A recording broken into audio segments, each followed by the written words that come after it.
Welcome down to my 9-foot homemade oak bar. Pour yourself a cold one. You are listening to Bucs in the Basement. My name's Chris, and Craig here is the biggest Pirates fan you'll ever meet. Let's talk Pirates baseball now. Welcome to Bucs in the Basement. Now I see the changes in this town. They change, they say one thing, but then the next day it's different. They change, but they don't know what they want. All they do is change. Going left, going right, travel day, travel night. That's where we'll go. No excuses, no goodbyes, no one cries, no more lies. We'll never know.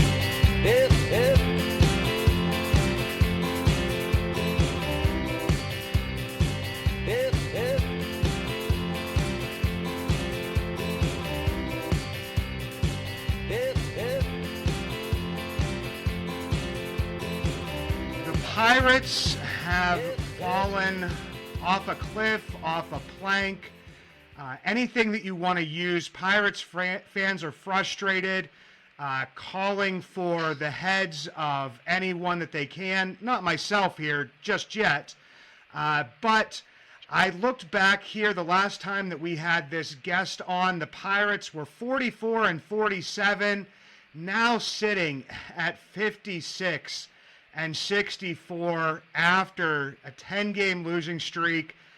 That could move further than that because the competition is not getting any easier with Seattle coming into town. Bringing back John Rock Wehner, definitely my favorite guest that I have on here. No offense to any other guest. It's just because I was a Pirates fan way back in the day, so I've been through a lot. John's been through a lot as a player and a broadcaster. John, how you doing today, sir? I'm doing good. Wish we had this conversation on better terms, but obviously things have gone south for the squad, and it doesn't look good. A lot of bad things have happened the last couple weeks. Yeah, I mean, there's when one thing is working, I know that a lot of people were talking about, before the All-Star break, if we could just get the hitting going, the pitching would be able to carry it through. We have games where the team, has been putting up runs, blown leads, bad starts, hitting disappears at times again, and really is not firing on any cylinders or any cylinder that you can count on at this point in time. So, John, this is it's a pretty blanket question. And I don't know if there's a great answer to this, but is there any place to point the blame, or does the blame kind of, if you try to point, one finger at somebody, there's, 4 fingers pointing back or 3 fingers pointing back? Is that the case where it's just like you can't really point in one direction because there's so much going wrong? Well, yeah, you could be pretty broad about the blame, and you could trickle it all the way down. You could sit there and talk about, first and foremost, the economics of baseball and how handicapped you are as a small market club. So you could start at the very top.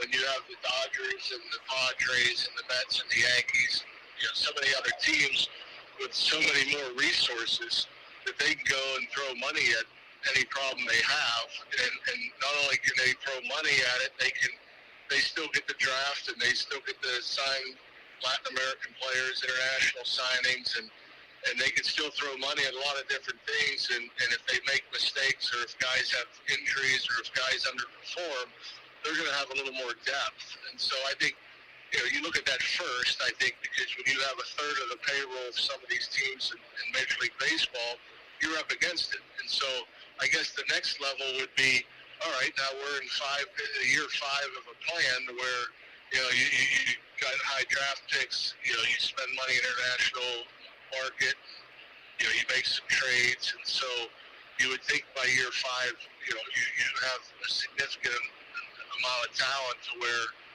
you can compete, you hope, if you do things right. And so obviously through the first half of the season, we recognize that we have a pretty good pitching staff, and what we thought was a really good bullpen.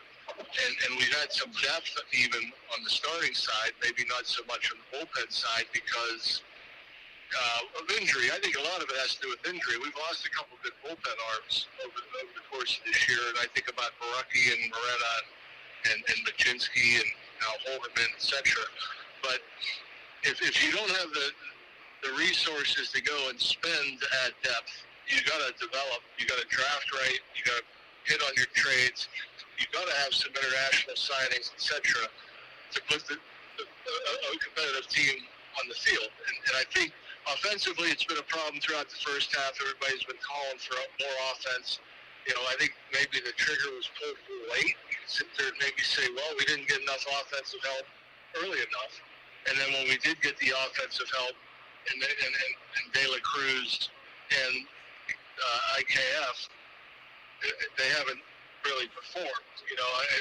They haven't hit enough, I guess. So you can look at it that way, and then it trickles down to, player development, coaching.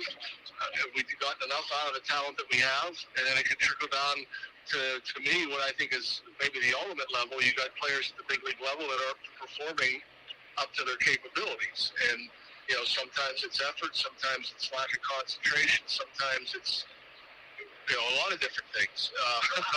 But so I think there's at least 4 levels of where you can point your finger, starting at the top with MLB all the way down to the player who I don't think has performed well enough, or at least as good enough as you would think that they should.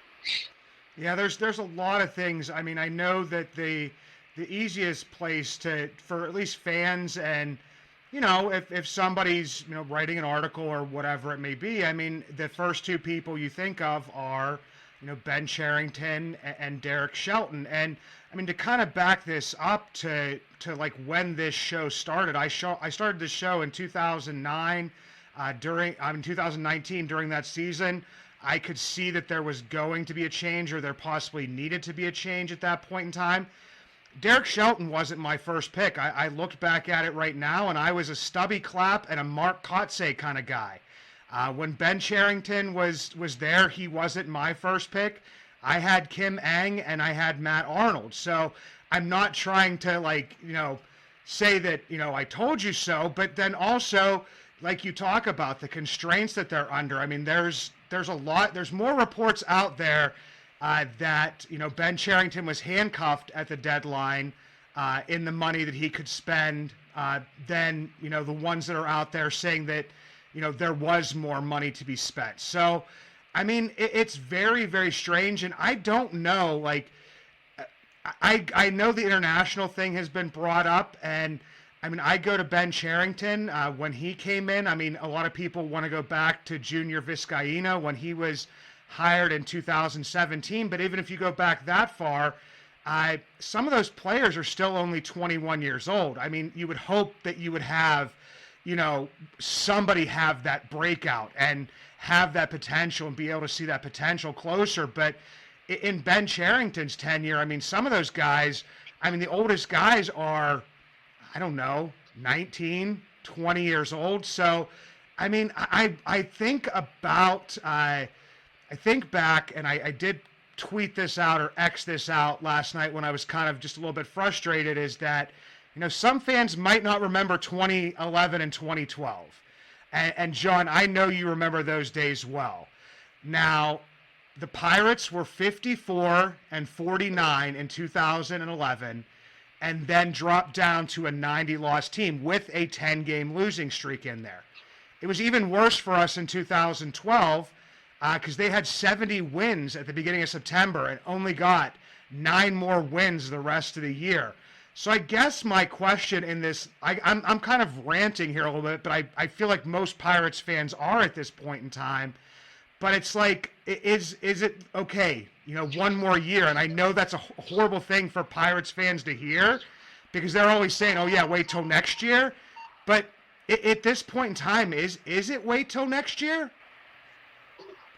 Well, I think at this point, right now, today, I think it's wait till next year, unless they have some kind of historic turnaround where they can run off 10 straight or 15 and 20 or something like that to get back in the race. I mean, they only have than 3 teams in the National League right now. So to get back into the playoff picture, I mean, you're going to have to jump over a whole bunch of teams and hope that, they're not winning at a 500 level. And so, being realistic, I don't see how they make the postseason this year. But to touch on a couple of your points, and it's easy to go all over the place because there's, like you brought up, rightfully so, all the different fingers to point. And when you bring up the international market, I mean, the Pirates have invested a ton of money in international. And the international, it's not a draft, but just spending money on international players, they've done it, I think, since Frank Cooley's been in there. I think they've had a more concerted effort when Frank Cooley and Neil Huntington came in to spend more money. And they've spent a lot of money during Neil Huntington's days and now Ben Cherington's days. Luis Ortiz is the only starting pitcher I could think of that has come out of the international market that has done anything at the major league level. And when we talk about that, he has a dozen or so starts. So that's not very impactful. Position player-wise, I don't even know if Polanco and Marte were before Huntington or not, but other than Polanco nationally, that made an impact at the major league level. And Polanco, lesser impact than Marte, of course, but other than, a couple of guys there since Huntington, and we're talking now, 15-plus years, for the Pirates to compete at the major league level, they have to find guys in the international market as well as the draft. And when you have to move on from a player because he's up for free agency, you got to come up with better players and trades. You got to make the Brian Reynolds trade for Andrew McCutcheon, a great trade by Neil Huntington, and something that's obviously paid off. And there's been some others. The Tony Watson trade, obviously, for O'Neal Cruz is a good trade. But the international dollars have to be spent, and then that's a crapshoot too, to a degree, because you're only, you're signing guys to a lot of money that are 16 years old, so you never know which direction that's going to go. But other teams have been able to find all-star type players out of the international market, and the Pirates, again, consistently at the major league level, they have to find guys out of that area. The draft, obviously, there's been some good, there's been some not so good. Jury's still out on a lot of Ben Cherington's drafts. I mean, recently Skeens is a good one. We don't know about Henry Davis. We don't know. Bubba Channer looks good. We don't know yet. Solomito, we don't know yet. Lonnie White, we don't know yet. Termarr Johnson, we don't know yet. So the jury's still out on some of those guys. We don't have time to break down all the different trades, but you can't miss in those areas. You got to hit more than you miss when you sign money, especially the amount of money they spend on international players and on the draft. So, having said that, we move beyond that, and now you've got the major league talent, and you got the people that are here, and you looked like coming out of spring training, we had a good core. And we had a really good bullpen. The question mark was the rotation. Turns out the rotation is a strength. The offense was not a strength, and the bullpen faltered basically since, I guess, early July into June. I don't know exactly the time frame. So what do you do from there? Okay, so again, that's where we go to player performance. Our bullpen should have been better. Holderman, has a rough stretch. Bednar's had a rough stretch.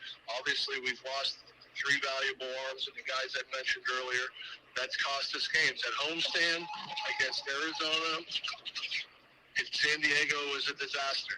And it wasn't just the bullpen, it was, the way they played. It looked bad for the bullpen because we gave up some leads late. But also, there were some crazy swings. Josh Bell hit a 103-mile-per-hour fastball out to tie a game. That's crazy. That's historic. It hasn't happened before. Off of Holderman on a 100-mile-an-hour fastball on the outside corner to the north side notch, essentially. We haven't seen that. The 2 walks before that are more costly than the 3-run homer, in my opinion. You don't walk 2 guys, Jock Peterson doesn't hit. So, like I said, you can point fingers at a lot of different areas. Obviously, there's been too much inconsistency from all facets, especially from the offense, and lately the bullpen. More talent is going to result in more wins. All right. If you have lesser talent, and I guess this is where I went on a tangent the other day. If you have lesser talent, you have to play harder. You have to play smarter. You have to play better. If you don't have the talent, you don't have the $20 million players, the $15 million players, the $25 million plus players. You gotta play hard all the time. You gotta play smart all the time. You gotta play as mistake-free as possible. And I think in this last 2 weeks, that's where I have an issue. I don't think we've played hard enough. I don't think we've played smart enough. We haven't played mistake-free enough. And because of that, you have a 10-game losing streak and you've lost 13 or 14 instead of probably going 500, in my opinion. It's definitely been rough to watch because it kind of seems like that every single time, even if the Pirates get back into a game, they're having to do that because they've already shot themselves in the foot. A lot of times, like you're talking about, especially with the errors, base running mistakes, getting a single instead of a double or a double instead of a triple, different things like that. That's, I think, where a lot of the frustration comes from. And I think that's where people are saying, I mean, if that falls squarely on, somebody's shoulders to not, let that happen, that would be Shelton. Obviously, the players are responsible themselves as well. But there has to be, I don't know, somebody in the clubhouse. It's something we've talked about before, John, is, and I don't want to go like all kinds like, tinfoil hat here and everything, but I mean, I look at Martin Perez, and I'm not even looking at Martin Perez, the player. I'm looking at Martin Perez, the player in the dugout, and what I saw from him. And him being the guy that, like, started the celebration ceremony of dumping that disgusting water with seeds and whatever it was, Gatorade, on people. Picking on O'Neal Cruz in a bat to, like, kind of get him to, loosen up a little bit. Different stuff like that. I know that when players go to other teams and then you play them again, I mean, there's some interactions between players and different stuff, but, the first time that they played against the Padres, which was very quickly after, the trade deadline, I mean, Martin Perez had 10, 15 guys around him. So I'm not saying that, Martin Perez stays and the Pirates do well, but it just kind of seems like that they're, and I don't want to use the word accountability because I think that's being used, I wouldn't say too much, but I would like to think of a better word. But it just kind of seems like that there's not that person or that leader in the clubhouse or, in the managerial ranks that can kind of like get this type of stuff under control. Well, I think accountability is the perfect word, actually. I think the accountability, it starts from the very top and it goes all the way to the very bottom. I mean, I think everybody got to be accountable. As far as,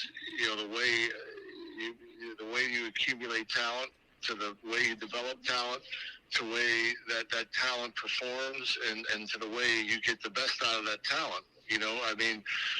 There's a reason why you have president and a GM and a manager and coaches and all the way down. I mean, and I think they all have a responsibility to make the product better. You want the guy in there, okay? So we get the most talent as a GM and as a manager or a player development staff, you get these guys ready to play at the major league level. And then when they're at the major league level, okay, we get them to play the way the game's supposed to be played. You play it hard, you play it smart, you're prepared, you go about your business. To your point, as far as having a veteran presence, I think every manager in baseball wants a veteran presence in the clubhouse to hold the other players accountable. I mean, I think it's a lot easier hearing it from an established veteran, like, hey, why aren't we running that ball out? Hey, what were you thinking there? Why didn't we make that play? Why did you throw to the wrong base? Why weren't we trying to get the guy over? Et cetera. It's so much better. I think it's so much better for the younger player, especially, to hear that from a veteran presence that has some tenure and some experience and some clout, to hear from that player and have that player police and hold the other players accountable, I think is always a valuable resource. And, we have some veteran guys. Perez, like you said, was one. Chapman's another. I guess Tellez to a lesser extent, and McCutcheon. Brian Reynolds, I think, has grown into that but we're not talking about a lot of vocal guys. McCutcheon's not a very vocal guy, neither is Chapman or Reynolds. Perez maybe a little more so. And so, as far as all of that's concerned, yeah, I think there's value in having that veteran presence to make sure that things are being done the right way on the field. If it's not being done the right way on the field, that's where I think the coaching staff and the manager has to play a larger role. But I think at times with players, it gets stale hearing it from the same source all the time. Especially if they're disgruntled, or you never know what players feel about a coach or a manager, and sometimes, that message is better served coming from a veteran player. But the bottom line is, as far as being accountability, and I think it's in every clubhouse, and that's a mirror. And I think if you look into a mirror after a game and you sit there and see what could I, ask yourself, what could I have done better to win that game? I think that's the best way to be held accountable, is to hold yourself accountable and say, well, what could I have done better today to help us win this game? What did I do wrong today, and how am I going to not let that happen again to where we lose tomorrow making the same mistakes? And I think, I think today, in today's game, I think that's probably harder to come by than any other day. For whatever reason, I just think I see the same thing. I see at times the guys aren't playing hard, and you think they would learn by hitting a line drive off the wall and it's being a single instead of a double. You'd think the next time they would run harder. You know what I mean? There's times where I'm seeing the same mistakes, and I'm seeing the same, I don't want to call it nonchalantness, but I see things on the field, not just with the Pirates, but with every team. I see things to where I'm like, man, why does this keep happening? How do we keep allowing this to happen?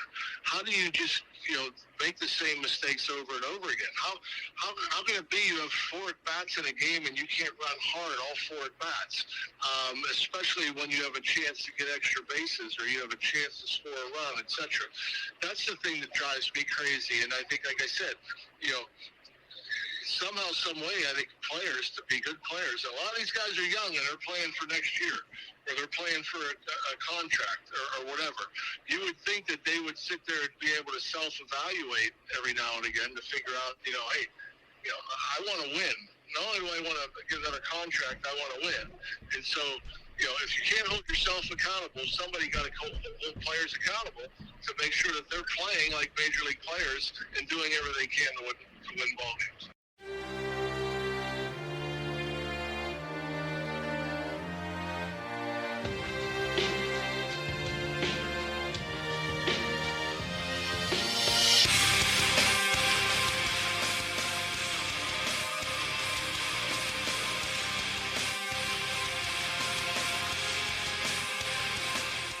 I mean, there's a lot of things to look at, and the other frustrating part is John, I look at Pirate stats all the time, and it's probably an obsession at this point in time. And with Mitch Keller's 2 rough starts to start August here, I looked back to see if there was a little bit of a pattern with him, and it kind of looks that last year it was the end of July and into August was he just went through a rough stretch and was good the rest of the year. So even when Mitch Keller is, Mitch Keller, there is a period of time where he kind of loses that. And I don't know why.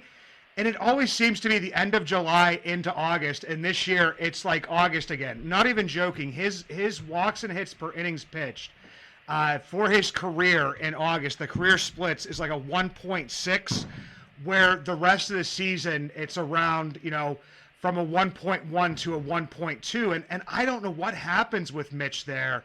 And not that we can, I'm not blaming Mitch. It was just something that I had to get kind of out of my brain here, is that, I mean, even the guys that, you can really count on in a Mitch Keller, I mean, they're even struggling at this point in time, but it's almost like you could have, set your clock by this for Mitch. So it's just something out there.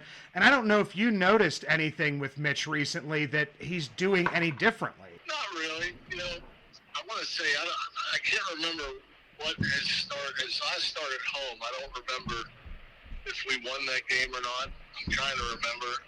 I just know before that game that he pitched it at a homestand, and I don't even remember if it was against San Diego or Arizona. but I looked at, we were, I think, 12-2 in his previous 14 starts. And you thought about, well, the reason we don't lose 3 games in a row, a big part of it's Mitch Keller. I mean, he goes out there and, he goes out there and gives you a chance to win, good chance to win. And so when he does throw out a couple clunkers like he did in L.A. and yesterday in San Diego, that's certainly the exception, not the norm. I don't remember much about the Dodgers start, but yesterday, I mean, after the first hit by Arias, I see like a one-hopper to Connor Joe, and it's, it's a nice stop, but it's an out. It should be an out. There should be a guy on first, 1 out, or a guy on second, 1 out. And, now all of a sudden it's 2 on, nobody out, and the next pitch, the 3-run homer was a poorly executed pitch. It's a slider that's down and in for a strike to a left-handed hitter, which is like the danger zone. And I remember this vividly because I don't remember how many times Mitch Keller has made that mistake, to where he's left a breaking ball inner third, just above the knee to a left-handed hitter. I mean, to me, that's like basically the one pitch you don't want to make a mistake with. And I've always thought Mitch Keller was pretty good at not leaving a ball breaking into that left-handed bat like that, especially a power hitter, to where he can give up a 3-run homer. The velocity was down a little bit. Peralta hit a fastball that was up and in, which I didn't think was a bad pitch, but if he's throwing 94, 95, 96, it's probably not a home run, but his velocity wasn't there. Here's the one thing I want to remind everybody of. The season is long, and especially August, I always felt were the toughest months because it's hot, it's humid. You're back to the grind after the All-Star break. It's mentally draining, and you're not always going to feel 100%. A lot of times in August, it's just like getting out there and getting prepared for a game. It's hard to have that same kind of adrenaline. And I think that happens to everybody, no matter how good you are. I think there's times where you just don't feel good. You just don't feel like you don't have the same drive, the same adrenaline that you might have, 90% of the time. And you have a bad day because of it. And I'm not saying they're making excuses for Mitch Keller. I don't know exactly what's going on. Again, he didn't execute some pitches. And for whatever reason, I also think he could have had a play made behind him. And it's one of those things where I think every pitcher, every player in baseball is going to have these times where for a week or two it just doesn't feel right. And you just don't feel strong. You don't feel like you have the same stuff that you can execute the way you're capable of, and you're just grinding through it. And maybe that's what it is with Mitch Keller. He's just, he just doesn't feel like he's at the top of his game, and then you try to be too perfect because you don't feel like you get away with mistakes. A lot of times you end up making mistakes because you're trying to be too perfect. And that's, Mitch is a guy that, we all know he's a hard worker. We all know he's a very good pitcher. He has performed well, like you've said, more often than not over these past, at least, this season, last season, and half of the season before. It was just kind of something that stuck out to me. And we're talking about, players not performing, as well as, we kind of as fans has hoped. And it kind of seems like, Ben Cherington as the general manager hoped, and Derek Shelton as the manager hoped, and with Jack Sawinski, the struggles he had this year, I thought that maybe Jack wouldn't become that all-star type player, but I didn't see this huge regression. Everybody knows my stance on Brian Hayes, that I thought that there was a fine line in the middle where he wasn't going to be what he was for the second half of last year, but he would never be for a full season as bad as he was, for the first half of last year. But you see an absolute regression from him. It was something crazy or ridiculous that he only has maybe 1 or 2 extra base hits over the past 3 months, which, for a guy that you're counting on as part of the core, that's something that, just can't happen. The regression we've seen from Connor Joe in the second half of this year. I mean, it's just pretty much, been all around except for, Brian Reynolds coming on in June like he always does. And then it's continued from there. And, obviously, Andrew McCutchen, I will look at his overall OPS and, would obviously want more from a DH spot. I think his, OPS hangs around like 725 to 745, which is above league average, is hitting for some power. But he also, goes into stretches where he's not hitting. But yeah, I just think that there's just too many holes at too many times, if that makes sense, John, where it's just like, really can't really put things together. It's just, like I said at the beginning of this episode, it's frustrating. And like I told you before, it's just like a punch in the gut. Yeah, and you're bringing up more good points because many times this year you look at the lineup and you see four guys in the lineup with an OPS under 600, and then you just scratch your head like wonder how is this possible. And I would say that there's a lot of teams out there that I see they have 2 or 3 or 4 guys. It's really down throughout baseball with a lot of different teams. The Diamondbacks or the Padres or the Dodgers is because they have more depth in their lineup. Although they have holes in it too. You see there's holes in the Dodgers lineup. There's guys at the bottom of that lineup that you can pitch to. And so it's not like they're stacked. And I think there are a lot of teams with with lineups that just you wonder how are guys playing every day with an OPS of 6 or below. It's almost amazing. It's like, but there's a lot of teams like that. And so the two guys you brought up, and I'll echo it. Brian Hayes has been a huge disappointment. He has like a dozen extra base hits on the year. And that's just not acceptable from that position. And the adjustments just haven't been made. And I'm sorry. You can sit there point your finger at hitting coaches, and I guess you should blame them to a degree because it's their job to get these guys to perform at the major league level. But again, ultimately, it's the player that has to make these adjustments and do better, especially guys that are signed to long-term deals. There should be no rock overturned to figure out how to get things right, to find what you're looking for, so you're not hitting, at a 600 OPS clip and with a dozen extra base hits into the middle of August. So that's definitely a gaping hole. That's a position you want production from, and it hasn't been there. He's still in the 25 RBI range. That's unacceptable. You just got to get more production from that position. Jack Sawinski is maybe the biggest head scratcher for me, and so when you go into a season and you expect 25 to 30 homers from your right fielder and Sawinski, and you expect 10 to 20 homers and much more production from your third baseman, and you don't get it, and so you have endless. So many different players in right field trying to replace that production that Jack has given you, at times, and you don't find it.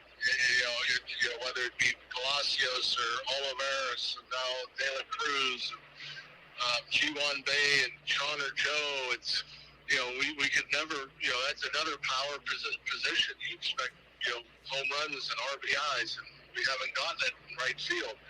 And Connor Joe, I'll defend him to a degree because I've never looked at him as an everyday guy. And for 2 months, he hit like an everyday guy, so they let him out there. But he's more of a guy that you insert him against lefties, and you can get him 300, 400 bats. I don't think he was a 600 bat guy. And and he did a good job for a couple months, but he has fallen off. But I didn't expect that from him. I expected more from Jack Sawinski and of course, Brian Hayes. And it's the big leagues, and we talk about it all the time. It's hard, and so Jack Sawinski is back in the minor leagues because he's got to try to figure it out, and hopefully he can figure it out and become a productive big league player. Brian Hayes is a different situation because he's locked up long term. He helps you on defense, but you need to get more on offense, and so that's a couple gaping holes. Henry Davis is another. You expected a lot, but fortunately Joey Bart was a great find by Ben Cherington, and he's done a wonderful job He's in the 30. He don't have 200 bats yet. He has 30 some odd RBIs and 10 homers. So at least we don't have a gaping hole behind the plate, which we had most of the year last year with Austin Hedges. But there's certainly there's some areas where they have to improve on offense to complement that starting pitching staff, which I think is going to be good. Not only the rest of this year, but for many years to come, it looks like. So, John, I guess I just have one last question for you here, and I'll definitely let you go. But my question would be we talked about accountability. We've talked about, where the holes exist, what, the players can do. And you have to be almost like mistake-free if you're not going to have, the most talented lineup at times. So I guess, my question would be is do we just reiterate that and we hold that patience and we wait for that kind of stuff? Or is there like a bigger thing that can be done within the organization to jumpstart that or change that? Well, to me, again, I think you got to have a fundamentally sound baseball club, because you're not going to have, a whole bunch of power guys that could kind of cover up mistakes to where you could just hit home runs and it doesn't matter if you run the bases well or play good defense. I think about the first Red Sox team that won the World Series in 2004 or whatever, and I thought that was a terrible base running team, a terrible defensive team, but they had good pitching and they had guys that could hit the ball. Okay, so you can have a team that can cover up a lot of mistakes.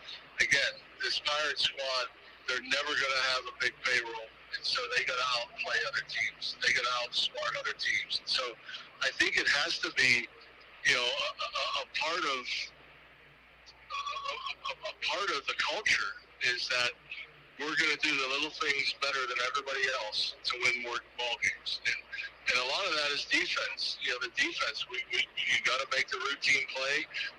You can't give away bases.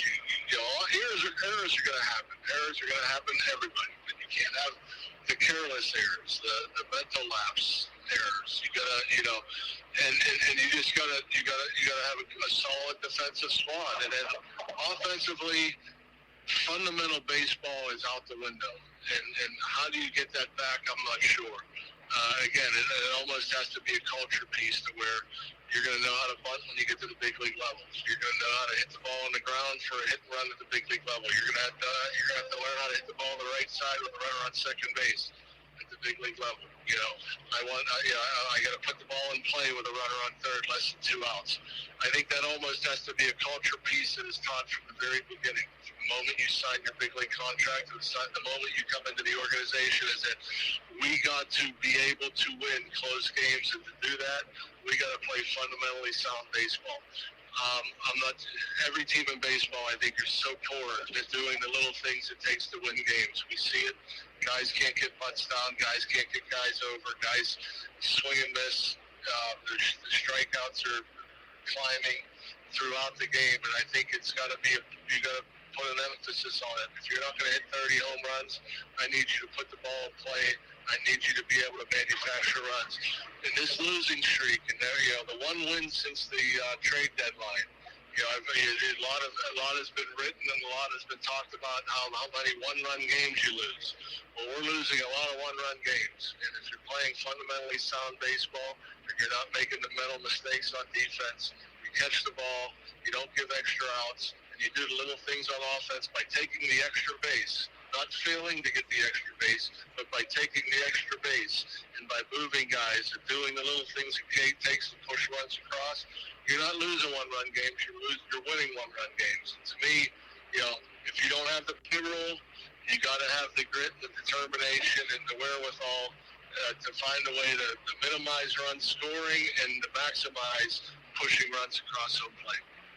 Can't disagree with any of that, John, and hopefully the Pirates, are able to do that so that the next time we talk, we're not in the midst of, the longest losing streak of the season, and we're not as frustrated as, fans and, broadcasters and media and everybody, because, we're all sticking around for baseball. We all love the game.